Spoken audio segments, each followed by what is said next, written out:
இப்போ டவுட்டு, இப்போ நீங்கள் ஹோட்டலுக்கு போவீங்க, சாப்பிடுவீங்க எல்லாம் ஓகே. ஆனால் சாப்பாடு நல்லா டேஸ்ட்டாக இருக்குது, குவாலிட்டியாக இருக்குது அப்படின்னா என்ன பண்ணுவீங்க? 5 ரூபா 10 ரூபா டிப்ஸ் கொடுப்பீங்க இல்லையா? ஒரு சில பேர் ரொம்ப பணக்காரங்க 100 ரூபா 200 ரூபா 500 ரூபா கூட இதெல்லாம் கொடுப்பீங்க. அந்த டேஸ்ட்டை பொறுத்து குவாலிட்டியை பொறுத்து அது விட்டுங்க.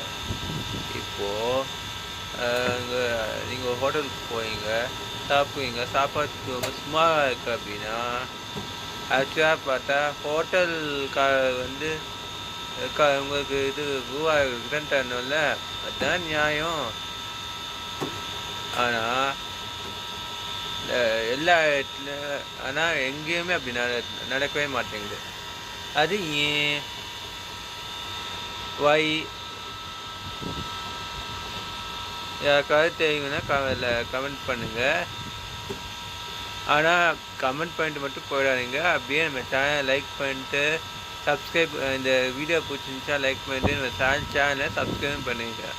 இந்த சப்ஸ்கிரைப் பட்டனுக்கு கீழே டவுனாக இருக்கும், அதை கிளிக் பண்ணி ஆல் கொடுத்தீங்கன்னா நான் போட வீடியோஸ் எல்லாமே உங்களுக்கு அதே செகண்டே வரும். பாய், நெக்ஸ்ட் வீடியோ சந்திக்கலாம். மறக்காமல் டவுட்டுக்கான ஆன்சர் சொல்லிடுங்க, சப்ஸ்கிரைபும் பண்ணுங்க. பாய்.